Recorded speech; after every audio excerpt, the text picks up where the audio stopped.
Kapot ang mag-isunan. Our most precious and Heavenly Father, we thank you so much for your presence today. Among nabati ang presensya ng Ginoo. Among na-feel ang Holy Spirit and thanking the Holy Spirit na sa among naliwalag karon. Salamat Ginoo na sa iba kami sa among magalapas sa kasalanan. Doon ay malutan ko nga usahay dilimayo sa sulod na mo aparon ikaw ang ayo. Lord, himuha kaming sama sa imong dabuhay like the image of Jesus Christ. O sa mga lawang ikasalamatan kung bakit kami kasilungan sa mga hulong among pagpapatilan karon. In Jesus' name, Amen. Okay?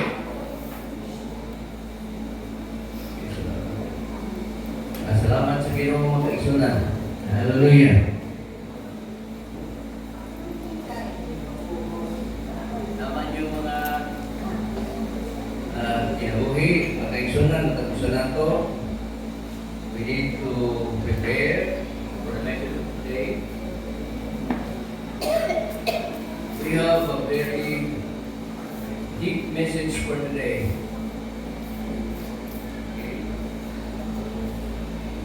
Hindi na kung mahuman ni karon, bibigyan karon. I hope mahuman natin ni karon. Our sermon title is about the danger of divided emotion. Ang kakuyaw o danger sa divided na pagsipa. Emotion.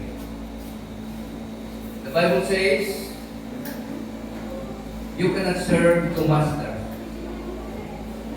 Amen? Amen. Dili pwede duha ang imong Diyos. Dili pwede duha ang imong amo. Duha ang imong kumpanya. Dili pwede duha ang imong ilagaran. So today, we'll open our scriptures in 2 Kings chapter 17, 20 to 24. But we will read verses 20 to 22 and 39 to 41. Okay, tanong ko kaigsunan sa screen. Ato masahon na kaigsunan ang balaan kasulatan. Sige. Okay. Atong siga, atong kasama ng balang kasulatan. Verse 20 to verse 21, 22. And the Lord rejected all the descendants of Israel, afflicted them, delivered them into the hand of planters, until he had cast them from his sight. For he tore Israel from the house of David. And David made Jeroboam the son of Nebat king. Then Jeroboam drove Israel from following the Lord and made them commit a great sin. Verse 22. For the children of Israel walked in all the sins of Jeroboam, which he did. They did not depart from them. Verse 39. But the Lord your God you shall fear. He will deliver you from the hand of your enemies. Verse 40. However, they did not obey, but they followed their former rituals. Verse 41. So these nations feared the Lord, yet served their great images. Also their children and their children's children have continued doing as their fathers did, even to this day. Ang Ginoo magkapanalangin sa iyong mga pulong. Hinaot ang pulong sa Ginoo atong may galawan. Israel, dunay dako kayong diferensya sa paglagad sa panahon ni King Jeroboam. Verse 20, gireject sa Ginoo ang Israel. Verse 21, because they commit great sin. Nakasala silang dako kayo sala. Ang verse 39, nagingon, but the Lord your God shall fear, and He will deliver you from the hand of your enemies. Ngayon ang verse 39, hadlukan ninyo ang Ginoo, o siya magaluwas kaninyo. Kasi gingon sa verse 40, however, they did not obey. Ininin hitabo makaisunan. Nahadlok sila sa Ginoo, pero nagsipag yapon sila sa ilang mga Diyos. That is great danger of two gods you serve. Dapat hindi karoon na nagsimba siya sa duha ka Diyos? Ay wala. Diba? Kuyaw ang magsimba sa duha ka Diyos. Mga kaisunan. So sa atong tema, nag-isip din God demands total allegiance. God demands total loyalty. God demands total commitment. So, mixed worship is not acceptable worship. You fear the Lord, then you worship your idols. Nahadlok ka sa tinuod nga Diyos, pero nagsimba ka sa imong idols. Kuyaw, mga kaigsunan. Ako isulti kaniyo karon daw, mga kaigsunan, dunay na po kayong consequences na mitabo sa akong kinabuhi kung magsimba ta sa duha ka. Why did God deport the Israelites? Nakita sa Diyos na sila nagsimba o nakahadlok sa Diyos, sa tinuod nga Diyos, kang Jehovah, o nagsimba sila sa mga Diyos-Demundo, sa mga Diyos-Diyos. So, gikuha sila sa Ginoo diha sa ilang lugar, sa nasod sa Israel. Then, from the nation of Israel, gikuha sila sa Ginoo, gibutang sila sa usa ka dapit. So, the reasons for deportation, there were reasons for deportation. Because God removed His people from Israel because, first of all, is the word apostasy. Ang gitawag nila o apostasy.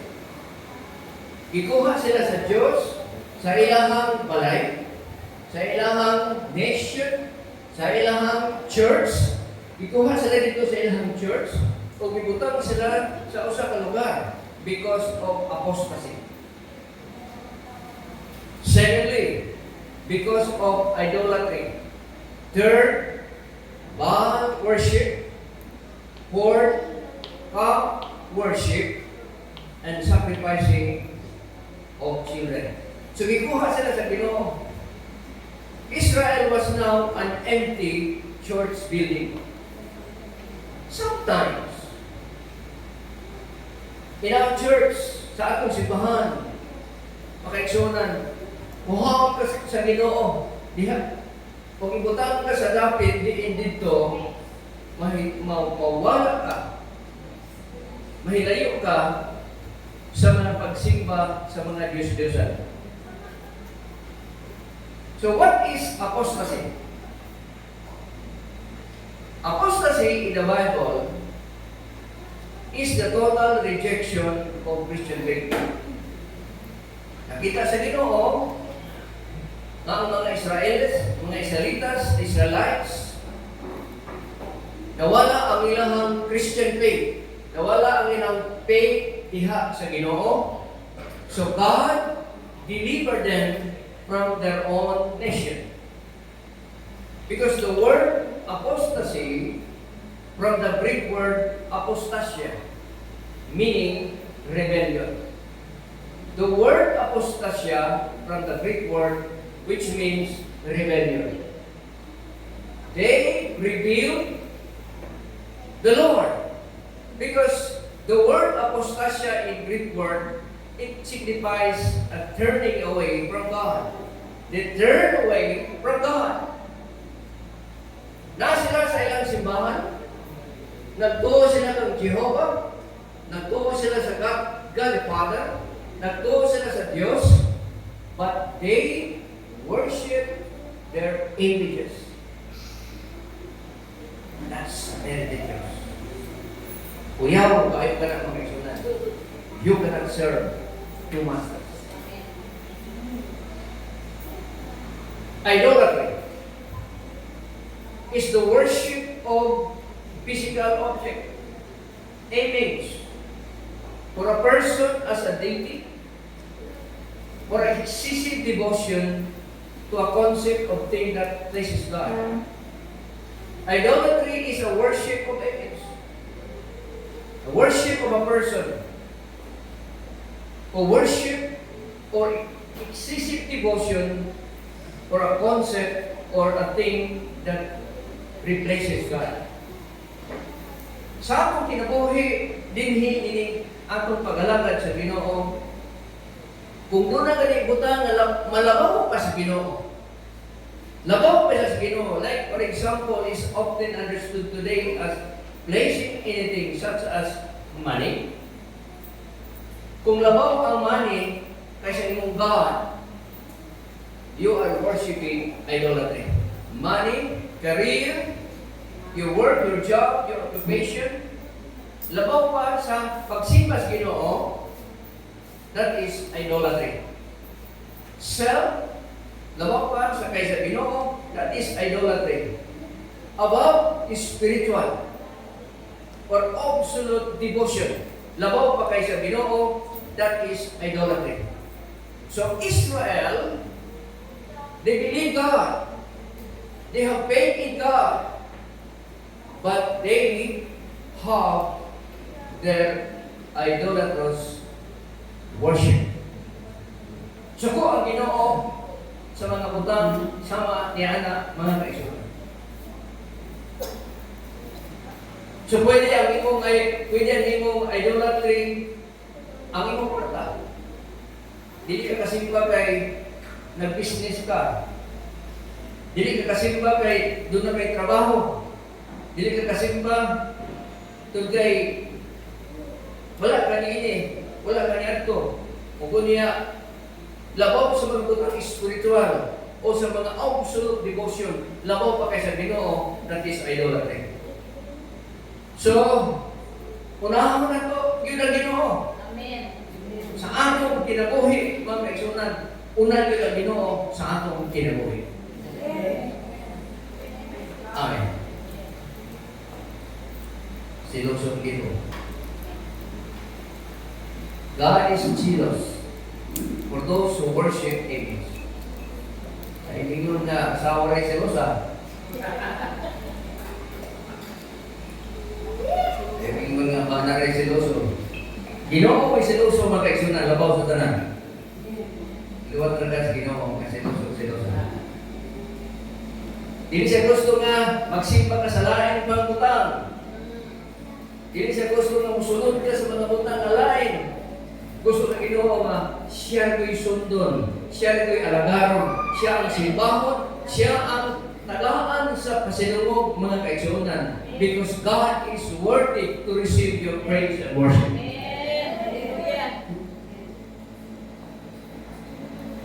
Why Israel? Why God deported Israel? Number 3, letter C. Because of Baal worship. Baal worship was an ancient Canaanite fertility religion. Usang nila relihiyon sa Canaan, o sa Canaanite, o sa Canaan. Ang Baal worship, they believe the storm. Ano storm? Sana storm ko saya? Storm ka ng... storm. Rain. Ulan. O mga bagyo. Storm and rain. They believe, the Baal worship believe storm and rain is God. Kung lumabot ang bagyo, niabutan ng Diyos. Kung ulan, niabutan ng Diyos. So, Baal worship ensure agricultural success. Kung ang imong ang farm success, which means ikaw nagahatag ka o worship kang Baal during the time of the Israelites. So, popular in the East, Near East involved maghimo sila ng mga ritual practices like animal sacrifices, sometimes human sacrifices. Sila magsimba sila ng Baal, mag-ihaw sila, mag-sacrifice sila ng mga animals, o mag-sacrifice sila ng human, especially sa ilang firstborn son. Hindi kay, wala ko makaabot dito kay firstborn son naman ko. Kasi namatay na ko dito, ihalag ko sa ilang artist. Mga kaigsunan, suko ang Ginoo sa Baal worship. Number 4, God worship. So, a golden calf is a biblical episode in Exodus chapter 32 where the Israelites, led by Aaron, worship a molten calf statue. Ano sa nagsugod ni? Dito sila sa wilderness of Sinai. Si Moses, isugo si Ginoo pag-ato sa bukid for 40 days and 40 nights. Yan na to, mga tao nga patay na si Moses kay 40 days o 40 nights na sila siya dito. Wala sa ikang kaon. Nagpuasa siya. O sa ikatuyuan ni Moses. Aron, pag istorya lang sa Ginoo. Aron, mapuno siya sa Ginoo. O niya, ang mga tao dito sa bukid, dito sa wilderness, kauban siya, iksuon mo siya, Aaron, and the high priest, himo sila o ribulto nga bata, pinaagi sa ilang mga gold rings, bracelets o mga necklaces, ilang himo, gitunaw nila o gihimo nila nga usa ka image, ribulto nga baka. O sa hinungdan, ang hinungdan, ingon dinhi to replace unseen God. To replace unseen Yahweh. Kaya dili man nila makita ang Diyos, naghimo sila baka, aron di sila magasimba dito. Nasuko ang Ginoo sa ilang ibuhat, o sa ipapahawa sila sa ilang lugar. Number 5, sacrificing of children. During the time of the second kings, rampant kayo dito sa David, klaro kayo ang ilang mga ginahimo, nga doon na sila gitawag of child sacrifices. Bisag pila ka itong anak, kung ingon ka sa imong Diyos na i-sacrifice ang imong anak, ihatag din mo na siya. One time, isulayan si Abraham, the only begotten son, Isaac. Gini sa si Ginoo, i-sacrifice ang imong anak. Kunya si Abraham, miyato sa bukid, kung iyang i-sacrifice si Isaac. Pero makaigsunan, pagsulay lang to si Ginoo siya kinabuhi. Dili gyud gusto ang Ginoo na i-sacrifice ang mga anak dito sa mga Diyos-Diyosan. Ang mga anak, kinahanglan i-sacrifice para sa Ginoo. Ang mga anak, ihagap para sa Diyos. Ang mga anak, magbuhat para sa kabuluhaton sa Ginoo. Dili sa mga buhat nga nautan, mga kaigsuonan. Salamat sa inyong mga gihimo, sa inyong mga anak. Inyo sila gigiyahan para sa Ginoo. Inyo sila gigiyahan para sa Diyos. Doon ay nakita na ko ng mga ginikanan na gipasaktan ng nila ang ilang mga anak. Eskwela, o dili po eskwela, pasaktan ng nila. Wala kahuman ang eskwela, ang nahitabo, nahimo siyang problema sa ilahang lugar. Nga naman, wala may trabaho. Pero ganitong mabilikanan na ilang gigiyahan ang ilang mga anak, gikan sa gagmay pa, hangtod sa pagdako na, pag-eskwela, ipahilo na sa pagtrabaho, silang mga tining klaseng mga tao, mga kaigsuonan, dili sila puluya kung sa katilikan. Dahil, aduna may ginikanan na nagbantay kanila, dunay mga parents nga mahadlugon sa Ginoo, nga ang ilang mga parents nagsimba sa Dios, busa ang ilang anak musunod po sa pagsimba sa Diyos. Amen. Tungod kay gusto sa Diyos nga mahilayo ka gikan sa mga idolatry. From the biblical perspective, ninyo dinhi,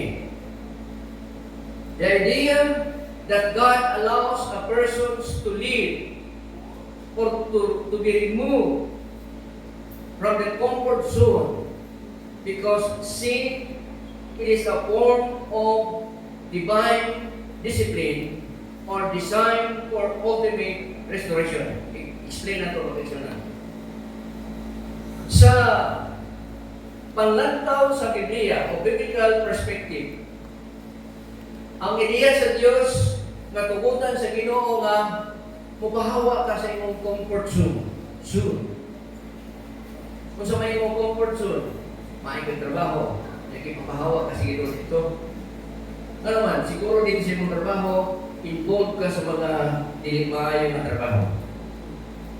Ano naman, anak ka sa Diyos. Ano naman, ikaw, gipili sa Ginoo, dili sa gusto nga ma-involve ka sa mga nautan diha sa imong trabaho. Ipapahawa ka dito o itagaan ka laing trabaho na nandili subak sa Diyos.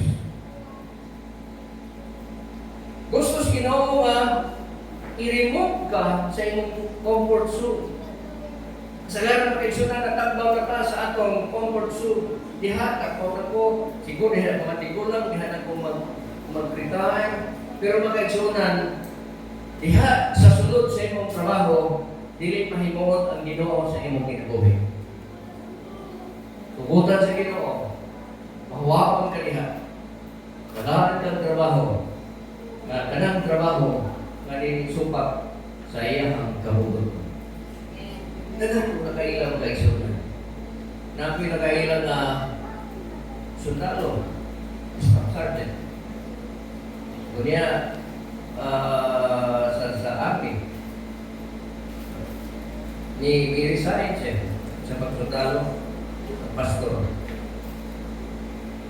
Sa sundalo pa siya, wala tanan, pagbuko siya, kayo. Pero sa pag-ibiyaan niya, dito, nagpastor siya, nakita niya, oh, dapat niya sa simbahan, dapat niya sa ministry. Sa oras sundalo siya karon, nag-alagad niya sa Ginoo. Kaya kung nagpabiling siya sa pagkasundalo, siguro lugar niya siya namatay. Diba? Diba mga tao nga maayo ang ilahang sitwasyon sa nagtinabuhi sa iyang trabaho, pero nakita sa Ginoo, diha siya makasala, diha siya natumba, diha siya may impyerno. Nakita sa Ginoo nga dili maayo ang iyang trabaho, busa ipapahawa siya iga diha mga kaigsunan. Inana ang Israel tungod sa bugma sa Ginoo, gikuha niya ang Israel gikan sa ilang lugar ug gibutang niya sa lain nga lugar. Nga naman mga kaigsunan, gitugutan sa Dios na sila makabaton og pagsulay. Mag-anto sila aron dili sila mapahamak sa dagkong kasalanan na ibuhat nila o dili sila mahukman sa Ginoo. Dili ka human sa Ginoo. Ang Diyos mangitag paagi para sa imong kinabuhi. Amen. Tuhin na siya mga igsunan. Sa imong kahimtang karon, ang Ginoo mangitag paagi para sa imong kinabuhi. Kay God is love. Verse na sa mga ba, ang Diyos ugma. Ang Diyos na higugma sa imong kinabuhi. Ang Diyos nagtanaw sa imong kinabuhi. Kaya ang kaluwasan is individual. Busa ang pagbantay sa Ginoo is individual. Pagbantay sa Diyos kanimo individual.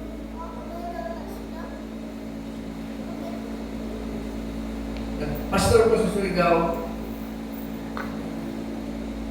dahil kanang pamilya na isimba sa church. Hindi ba hindi kay dahil isimba sa akong simbahan? Bana o asawa. Yan ay mga ako may balawan niya atong lalaki, doon na ito asawa, laki. Ako po may balawan, pero kung babae, pina may baka.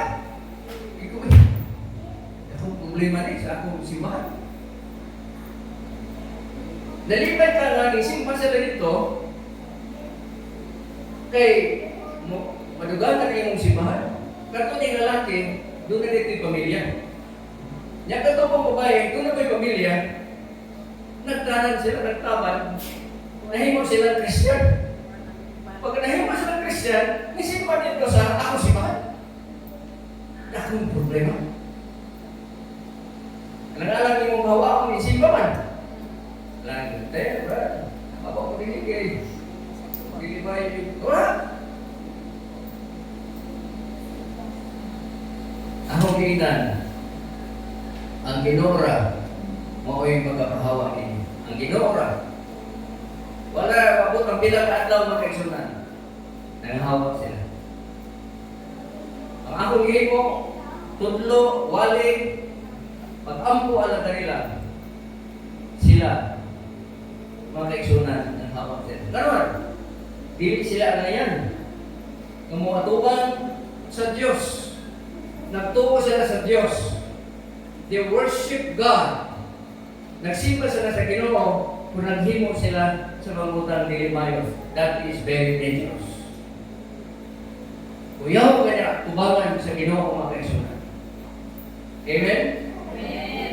Kung ito ingan si Brother Tunin na papakasal mo. Pakasal mo. Oo. Yung asawa, pasalin mo. Ano man? Pasalin mo. Amen.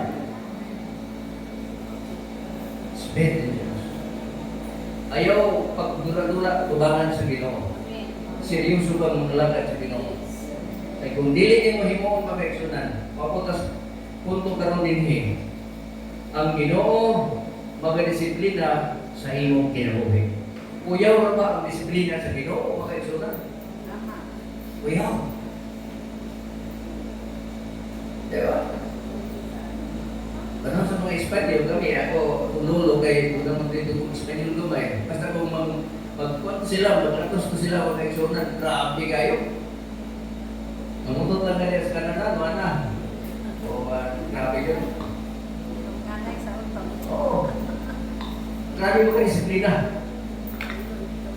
Sakit ang disiplina kung makaayo. Di ba?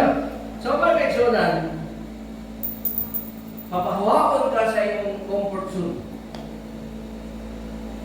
Araw dili ka mapahamak sa mga animalia, sa sulod diha, kunya tagaan ka sa Ginoo o breakthrough. So, church discipline as a divine discipline. So, a divine discipline, it is a restoration. Amen. A divine discipline, it is a restoration, not amputation. Pagbalik, pagpasiulit, the word amputation, pagputol. Dili ka putol sa Ginoo, i-restore ka sa Diyos. Amen? I-restore sa Ginoo ang magbuta nga ihatag para kanimo. Dili putlon sa Diyos ang imong relasyon kung dili i-restore sa Ginoo ang imong relasyon. The goal of removing, ano yung kaisunan? Someone from your comfort zone is to bring them to the point of repentance so they can be restored. Ang punto nini, ang goal, why God remove you from your comfort zone, aron ka mag-inulsol ka,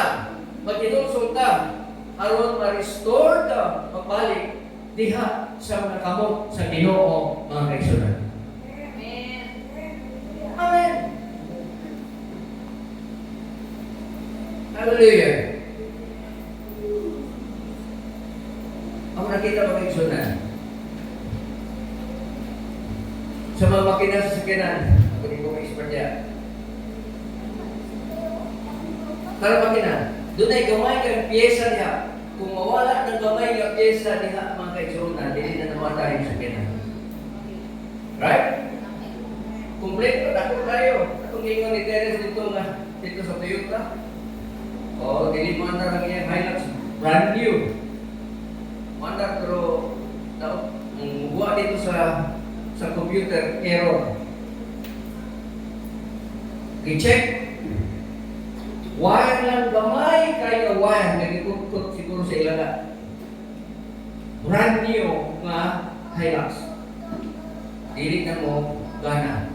Gamay kayong wire mga kaigsunan. Dili na mo gana. Gamay kayong diferensya sa imong kinabuhi kung dili ka active sa presensya sa Ginoo mga kaigsunan. Sultihan mo ikaw ang kinahanglan kang repentance. Aron ma-restore ka pabalik diha sa Ginoo. Amen? Amen. Isa po lang. Hindi ka makaanto sa lain lugar kung wala kay visa. Diba? Isa po, kung makaanto sa Thailand, wala kay visa ang Thailand. Kung rinhin ang problema namin, ang problema na ko. May doon na gitawag o e-card. So, e-card dito. Pag-abutin ko dito sa airport sa Thailand, atong e-card. Okay, i-present ko dito. Mo-apply ka ito 2 to 3 days before tumurag ka. Kanya, kung ma-apply ka din sa iyong cellphone, mo-detect na sa ilang computer dito. Mga kaigsunan. Paghagat ako sa akong sa e-card na akong mga kaigsunan, sunod na yung ko. Gamay na tayo ito mga kaigsunan. Nakasunod ko na naman. Kompleto man ako. Pape. Ay magabot sa Manila. Manila pati sa Dino International Airport mga kaigsunan. Wala mang point sa trip ako. E-travel. Dili makuha akong bank, dili makuha akong dito sa kung wala na e-travel. Di mo dito sa table na, sir, saan ang e-travel mo? Kung wala akong na hindi makuha kung ano mo, hindi ka maglalagka. Kaya tulungan kita. Mga 5 minutes, wala na yung 5 minutes, hindi mo ang e-travel. Nakasunod ko kayo na. Sa dapat na ako e-travel. Pag uli ka pa nalo, di pangayon ako e-travel. Pag-atong pag uli, kinahang na doon na kayo e-travel. Wala akong. Tapos na ko, hindi, iba yun. Iba ang pag-ato, pag-uli, lain mo. Sabi mo ka ba rin eh? Wala bayad. Para isunan, gamay hindi pa rin sa di ka sulod. Nakaingon ka na, okay na ko kay Maya kumukanta, okay na ko kay nagagod bersikulo, okay na ko kay label ko sa fellowship, kung doon hindi pa rin siya mag-isunan, sultihan ko ikaw. Gracias, Ginoo lang. Na makasunod ka sa himaya sa Ginoo. Amen? That is a danger of doble ang imong devotion to God to the devil. Amen. Amen. Sa kaya ni Apostol Pablo, Paul instructs the church that remove a member living in an open, unrepentant sin. Tapos pa, ay mga tao nga gitawag ko unrepentant, dili mapasiloon, to stop, to spread the sin, and to how to save this person's soul. Ay, kikisaya na ako din mga kaisunan. Kuyaw ang tambag ni Apostol Pablo.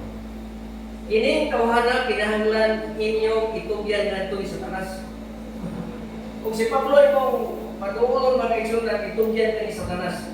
Ining tawhana kinahanglan itugyan ngadto kang sa tanas alang sa paglantad sa lawas aron ang iyang espiritu maluwas kunya sa panahon sa Ginoong Hesus. Na mga kaisunan, ang Ginoo gusto siya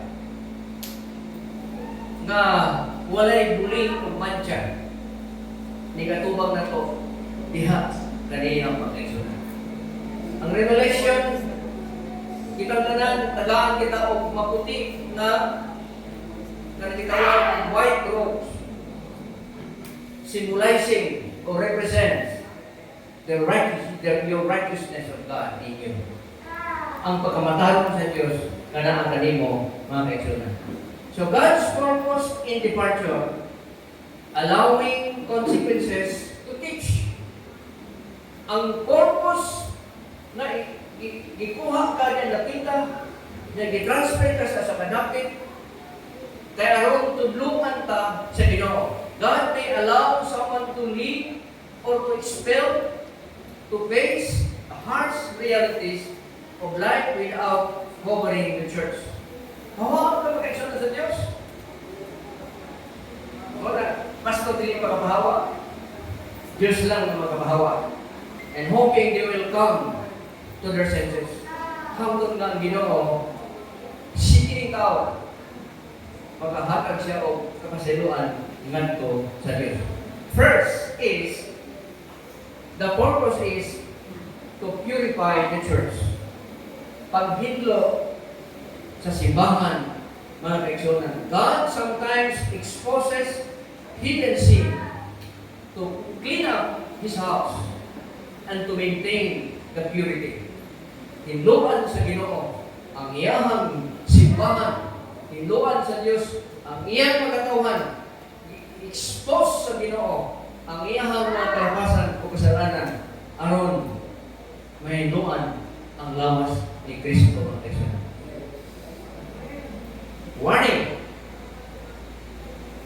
The removal of someone due to sin acts as a deterrent, prompting others to fear God. Insaya na to, ang pag-remove kaniya tungod kay nakasalat siya, pagpugong lamang kini nga maka-aghat sa ubang mga tao nga mahadlok lang sa Diyos. Kinahanglan mahadlok na sa Diyos.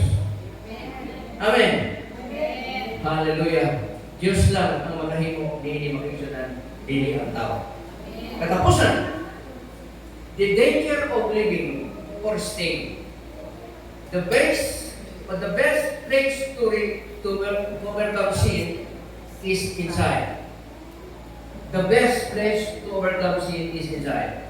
While God may allow a person to live, the best place to find healing is within the fellowship, not outside. Mga kaigsunan, ang nindot yun na gusto kang mamaayo, ma-heal ka, mamaayo ang imong spiritual, naa ka sa sunod sa fellowship, mga kaigsunan. Naa ka sunod sa simbahan. Kaya kung tuwa ka sa gawas, mapagslide ka nito. Amen? Amen. Kung namay nagpo kayong mga dili mayo sa imong kinabuhi, nga dili mo masabutan. Nga dili kabiya sa imong salat. Dili kabiyaan nimo. Mabilin ka sa simbahan na kaigsunan hangtod nga ang Ginoo mag-apply sa imong kinabuhi pa kaigsunan. Kuyaw kayo ang duha ang imong isimba. Simba ka sa tautan kung nagsimba ka sa Diyos. Kung sa katapusan ng kaigsunan, living out guilt often people leave because they feel shame or guilt over habitual sin.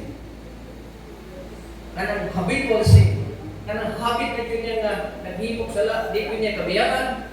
But however, the church means to be a place to find Christ. Ang simbahan, naatiha to find Christ, the compassionate one. Not a place which to run. Dili na ang simbahan, dili na simbahan, kanang dapat taguanan sa mga taong makasasala, kundi ang simbahan. Sila mudagan, aron sila mabagpo kaya sa Ginoo. Amen. The danger of sinful independence. Choosing to live in sin often leads to desire to abandon church accountability, which is spiritual destruction. Kung nagpili ka nga magkinabuhi sa imong sala, udalang kini kanimo makaigsunan sa gitawag nga imong i-abandon ang imong church accountability o responsibilidad nga magadala kini sa imong spiritual distractions. Ma-distract. Kalablagan, kapitihan sa imong pagalagan dihan sa Ginoo.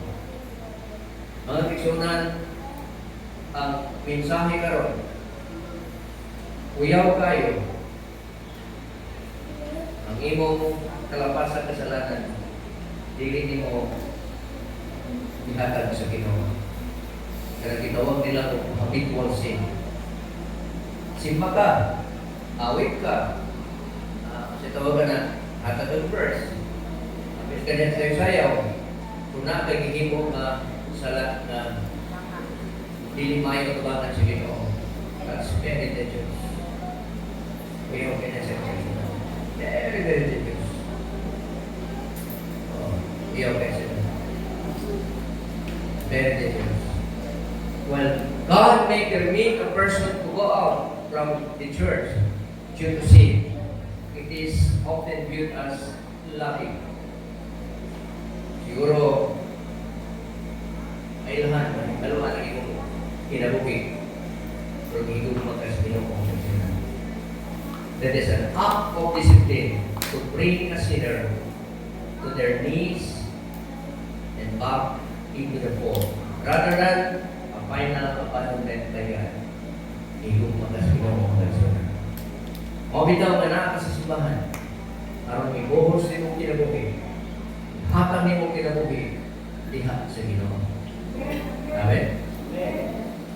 Nadugay na na kung pagpastor pag-iksunan.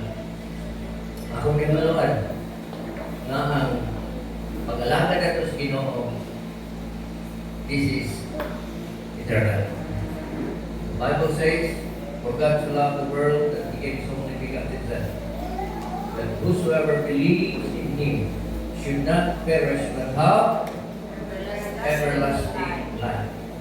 So, ang imong kinabuhi mga iksunan sa pag-alagad is everlasting or eternal. Kumansya ko mga tayo, magpadayon na sa pag-alagad sa Ginoo dito sa langit. Amen. So, katong mga iksunan na wala niya ginusulan ang iyang kinabuhi mga iksunan. Kamay lang, piyesa sa pag-alagad. Buto na rin, dito wala na. Mauna ka, very, very, very, very dangerous. Tumangan sa Ginoo ang mangutang na dili maayo. Kita tanan, doon naman tayo mga dili maayo. Kita tanan, doon na tayo mga ups and downs, doon na tayo mga pagsulay, mga kalihon, kalihon sa kinabuhi. Normal man na sa kalihon, katawar mo ka. Pero naghatag na ito, may sukod, pag-usukod ng taho, tumabala ang espiritu, ako yung sa iyong kinabuhi. You have the Holy Spirit upon your salvation. Nakay Holy Spirit.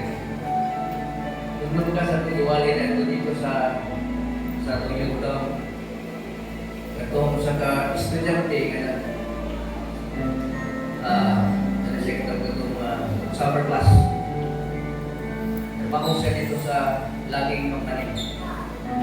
Nalaki sa chainsaw.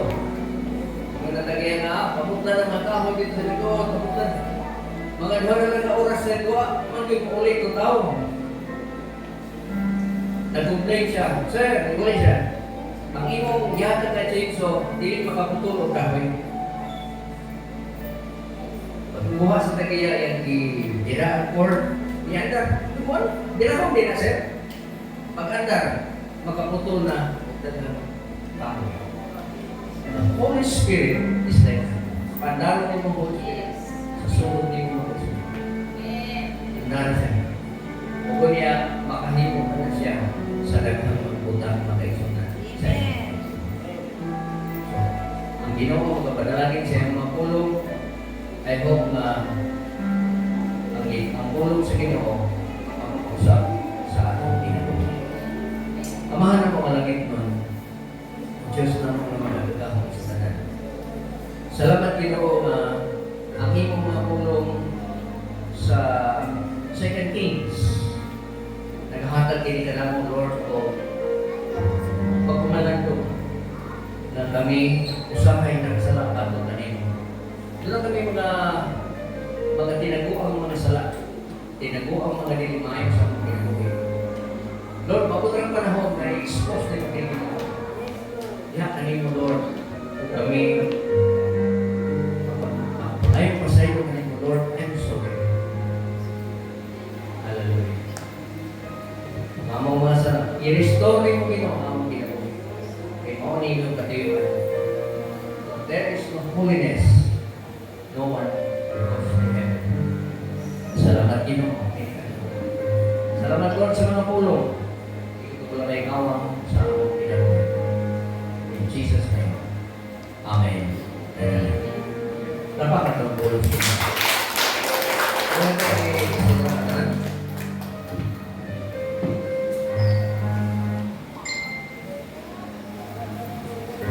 salamat sa pulong sa Ginoo. Akong announce kung okay ba mo nga dito ta sa Kalisayan. Kalisayan ba na? Sinubong. Sa Talisay. Okay ba mo anak? Na ato tao din hilang ka sa simbahan. Kasi kami wala na sakyan na ginanyan kahit sa basa. Sa shop. Kasa kay di pa kay na nagtusok mga